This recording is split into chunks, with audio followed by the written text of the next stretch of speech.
श्री जगदीश प्रसाद गुप्ता छत्तीसगढ़ शासन में chief engineer के पद से रिटायर होने के बाद श्री द्वारिका महाराज स्मृति न्यास के तत्वाधान में श्री द्वारकाधीश एवं बागेश्वर महादेव मंदिर का वर्ष 2005 में अपने पुत्रों इंजीनियर कुंजन गुप्ता एवं इंजीनियर भुवन गुप्ता के सहयोग से अवंती विहार रायपुर छत्तीसगढ़ में निर्माण करवाया।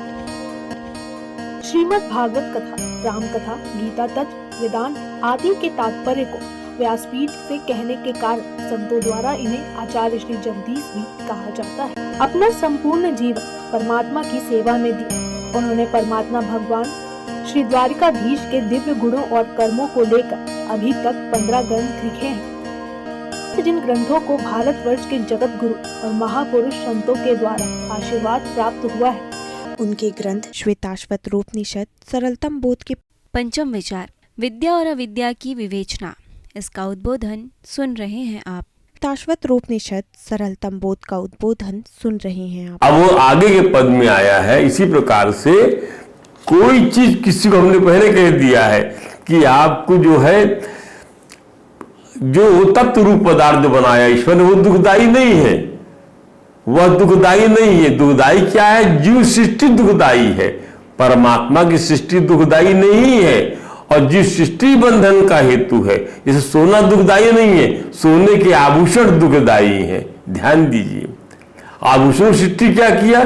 सोना नहीं बनाया जीव ने, मनुष्य ने सोना नहीं बनाया, सोने के आभूषण बनाया है, घड़ा बनाया है। मट्टी दुखदाई नहीं है। तत्व रूप बनाई हुई सृष्टि परमात्मा की दुखदाई नहीं है। इसी प्रकार से हम समझाया, पृथ्वी को योनि ब्रह्मा नहीं, पृथ्वी माने पानी ब्रह्मा ने नहीं बनाया, ब्रह्मा ने कीड़ा बनाया, पशु बनाया, देवता बनाया। ध्यान दीजिए, तो ब्रह्मा है और पृथ्वी आदि धातुओं की योनि प्रकृति है। इतना शरीर में जो भेद है, इसकी योनि कर्म है। माने प्रकृति की भी योनि, ब्रह्मा की भी योनि और उधर कर्मों की भी योनि, सबके ऊपर जो कारण है उसको बोलते हैं विश्व योनि। वो परमात्मा कारणों का कारण। सुनने का कारण कान है, तो ये कर्ण जिसमें से निकले हैं, किससे निकले? कारण से निकले, प्रकृति से निकले। और प्रकृति किससे से निकली है? परमात्मा से। ध्यान दीजिए, तो परमात्मा की सब जगह देखने का प्रयत्न करना चाहिए, यही इसका भाव है। अब इस पद पे आइए, गुणांश सर्वान विनियोजयेत।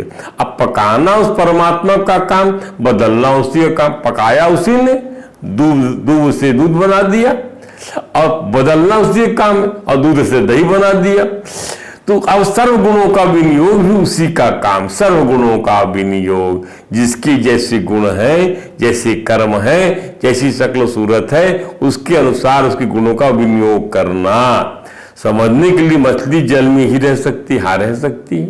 सर्प धरती में रहता है। क्यों? बोले धरती पर जो मैल होता है, कीड़े मकोड़े होते हैं, सांप का भोजन है। वहीं दूसरी ओर पानी की गंदगी को मछली साफ कर देती है, पानी के कीड़े मछली खा जाती है। तो जो जिसका स्वभाव है, उसके स्वभाव का, उसके गुणों का विनियोग भी वही कर रहा है। जहर भी दवा के काम आता है। मतलब बुरे से बुरे और अच्छे से अच्छे दोनों को जो काम में लेता है, वह है परमात्मा। ध्यान दीजिए,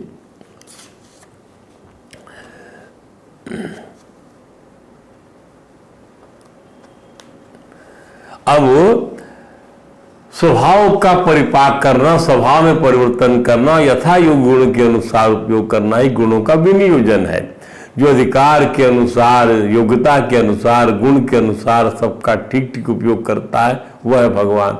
हर चीज भगवान के ही पास चली जाती है, भगवान के इर्द गिर्द ही वह चीज घूमती है। इसलिए उनका स्मरण हर जगह, हर बात के लिए उनको देखने का अभ्यास करेंगे तो आपको जो है समस्त सृष्टि जो है विश्व योनि के रूप में सर्वत्र ब्रह्म ही दर्शन में आएगा। निर्विकार विशेष रूप से देखेंगे तो ब्रह्म की सत्ता नजर आएगी, और सविकार सविशेष रूप से देखेंगे तो उसकी अनंत शक्तियां दिखाई पड़ेंगी आपको। ध्यान दीजिए, अब फिर कहा वेद ने, तद वेद गुह्योपनिषत्सु गूढ़म। संपूर्ण वेदों के जो उपनिषद हैं, वेद गुह्य उपनिषत्सु गूढ़म।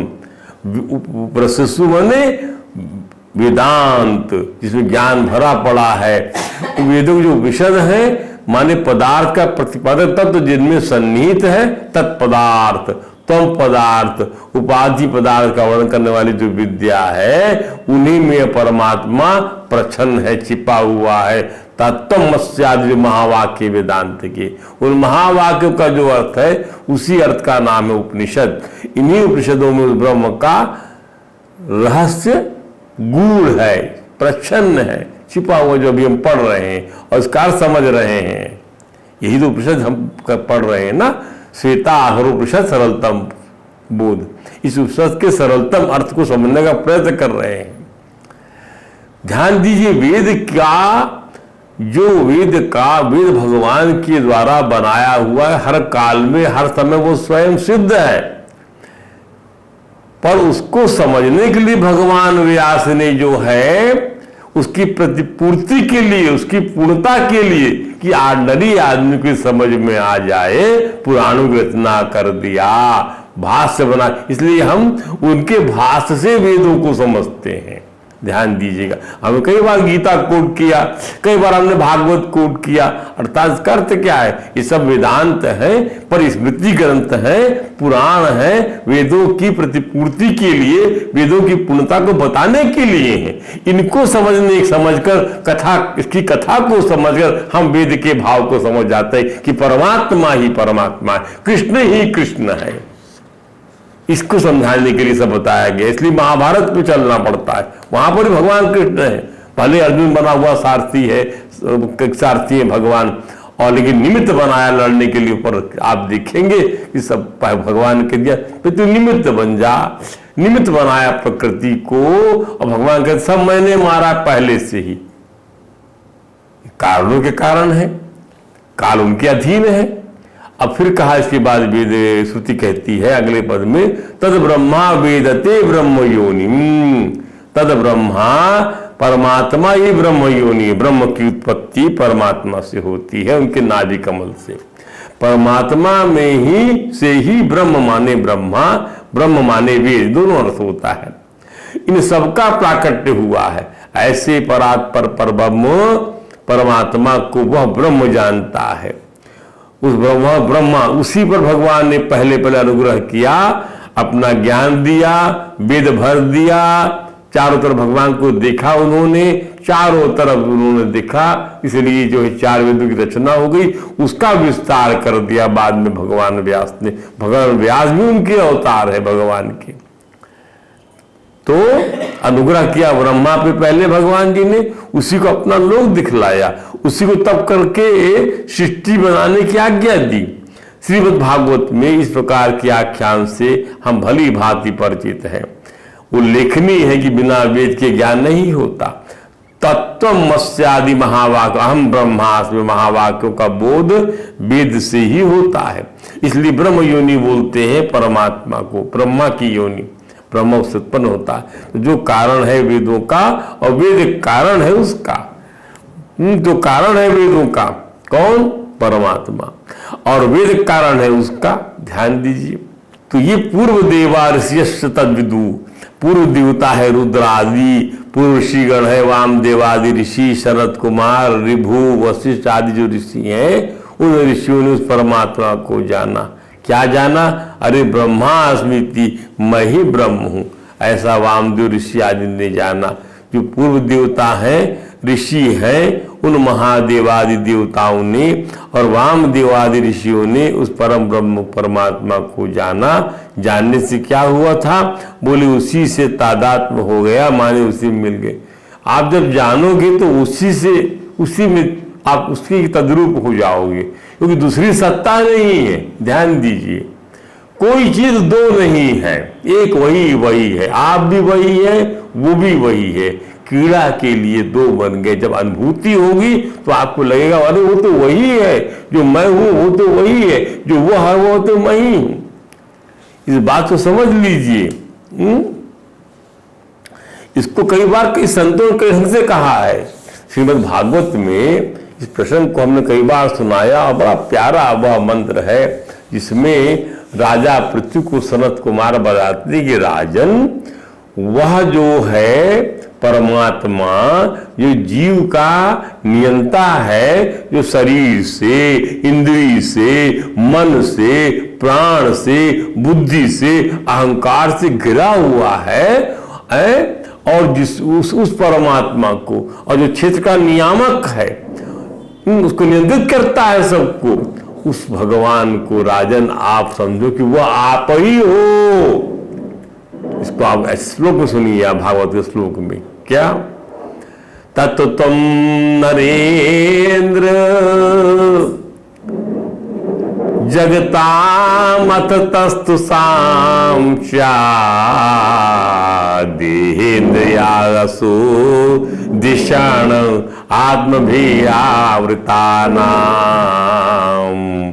यह क्षेत्रवित् पतया, यह क्षेत्रवित् पतया सम्यक आविर हृदय प्रत्यक्षकास्ति तमवेहि भगवान स्वस्मीति। उस भगवान को आप वो भगवान ही चमक रहा है, उसको ही गाओ, उसी को समझो, उसी को लेके लड़ो झगड़ो। तो बोले तब जान गए तो फिर आप एक हो गए, वो भगवान मैं भगवान। तो संसार पर चैतन्यांश से, ऐश्वर्यांश से नहीं, ऐश्वर्य के हिसाब से नहीं। संसार में और कोई चीज जानने से मिल नहीं जाती, जानने बस को पाना पड़ता है। वह परमात्मा एक अकेला ऐसा है कि जानने से मिला हुआ ही मिलता है। तन्मया ब्रह्ममया क्या है, पहले से ही ब्रह्म था और ब्रह्म को प्राप्त हुआ। ब्रह्म वेद ब्रह्म ही वह होती है, ब्रह्म को जानने वाला ब्रह्म हो जाता है। इसने ब्रह्म को जाना ब्रह्म हो गया। अरे अनंत को जानने के बाद क्या कोई अनंत से भिन्न रह सकता है? ये नासमझ नहीं है कि कोई अद्वितीय अनंत ब्रह्म को जाने और बोले कि मैं जानने वाला इससे अलग हो गया। है ना हास्यास्पद मूर्खता से भरा हुआ कथन। यदि ब्रह्म हमसे अलग है तो ना हम अद्वितीय, न तुम अद्वितीय, न वह ब्रह्म ही अद्वितीय। यदि हम ब्रह्म हमसे अलग है तो, और अद्वितीय जरा जब जाना जाता है तब जानने वाला से जुदा नहीं होता, जानने वाले से अद्वितीय जुदा नहीं होता, इसलिए वह तन्मय और अमृत हो जाता है। इसको भगवान शुक ने राजा परीक्षित को अपने अंतिम उपदेश में समझा दिया कि राजन, जब तक्षक तुमको डसने आएगा, अपने विष भरे दांतों से तुमको डसेगा, तब तुम इस विश्व को, इस शरीर को आत्मा से पृथक, ब्रह्म से पृथक नहीं देखोगे। दसंतम तक्षकम पादम लीलिहानम विषा ननैहा ना पश्यति विश्वम शरीरम चा पृथगात्मना। ये है सार। फिर कहाँ कोई रह गया है? न कोई डसने वाला, न कोई डसाने वाला, वहां था ही नहीं वो शरीर। राजा तो चला गया था, उसका जीव लीन हो गया जाके ठाकुर में। क्या बचा? प्रकृति बच गई, परमात्मा बच गया। अब आइए आगे तम पदार्थ जीवात्मा के स्वरूप और नाना योनियों में विचरने आदि पर उपनिषद क्या कहता है, उसको फिर सुनते हैं।